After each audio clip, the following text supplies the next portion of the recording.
उत्तराखंड मसूरी में इस वर्ष हो रही मूसलाधार बारिश ने पिछले 74 सालों का रिकॉर्ड तोड़ दिया है और मसूरी के साथ ही देहरादून में बारिश ने हाहाकार मचा दिया है। यहां पर जल भराव की भयावह स्थिति पैदा हो गई है। नदी नाले उफान पर हैं और नदी नालों के आसपास रहने वाले लोगों के लिए खतरा पैदा हो गया है, जब दून घाटी की नदियों का जलस्तर लगातार बढ़ गया है और ऐसे में जान माल की हानि होने का भी भय बना हुआ है। देहरादून की रिस्पना नदी, सौंध नदी के साथ ही बिंदाल नदी ने भी रौद्र रूप धारण कर लिया है और इसके आसपास रहने वाले लोगों पर भी खतरा मंडरा रहा है। वहीं पहली बार देहरादून में जल भराव की भयावह स्थिति देखी जा रही है। हालांकि शासन प्रशासन लोगों को नदी नालों से दूर रहने की अपील कर रही है। नदी नालों में प्लास्टिक और अन्य कचरा आने के बाद हो रही मूसलाधार बारिश के कारण नदी का वेग बढ़ गया है और आज एक कार्यक्रम में मसूरी पहुंचे देहरादून नगर निगम के मेयर सौरभ थपलियाल ने बताया कि नगर निगम द्वारा इस वर्ष 29,000 मीट्रिक टन कूड़े का निस्तारण किया गया है।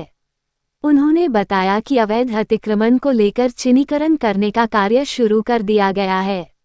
इसके साथ ही नदी नालों की सफाई का कार्य भी किया जा रहा है और पूरे वर्ष भर इस कार्य को जारी रखा जाएगा। खबर दिल्ली न्यूज चैनल मसूरी से धनवीर सिंह कुमाई। हुई 74 सालों का रिकॉर्ड टूटा है अभी 2 दिन पहले और हमने इसके लिए इस बार इंतजाम किया था। आज से जब फरवरी से हमने शुरू कर दिया था। अपने जो नदियां हैं, नाले हैं, इनको हमने इनके जो तल हैं इनको गहरा करने का काम, क्योंकि इनका नेचुरल तल नहीं है। इनके नेचुरल तल में क्या वहाँ पे बजरी, गाद, मलबा, कचरा और लोगों ने डाल दिए हैं, गिर गए हैं।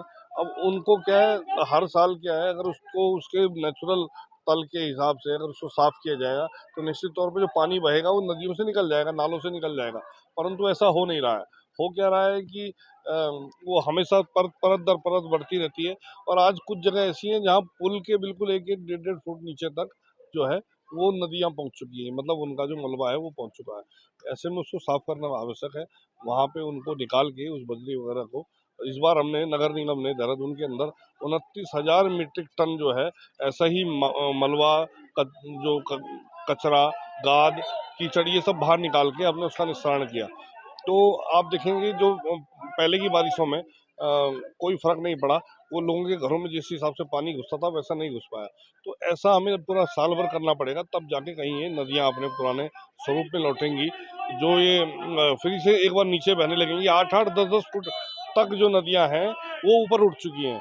उनका जो तल है वो ऊपर उठ चुका है। अगर उनको हम हटाएंगे निश्चित तौर पे फिर उसके बाद पानी घरों में घुसना बंद हो जाएगा। जिस तरीके से अतिक्रमण है, इसके खिलाफ किस तरीके का अभियान चलाया जाएगा? देखिए, अतिक्रमण के खिलाफ चिन्हीकरण का भी काम चल रहा है और लगातार क्या है कि अब लोगों को सचेत खुद भी होना पड़ेगा। जैसे नदियाँ आ रही हैं अपने विकराल स्वरूप में आ रही हैं, जो नाले के किनारे बने हुए हैं उनके मकान ढह रहे हैं, लगातार इस प्रकार की समस्याएं आ रही हैं।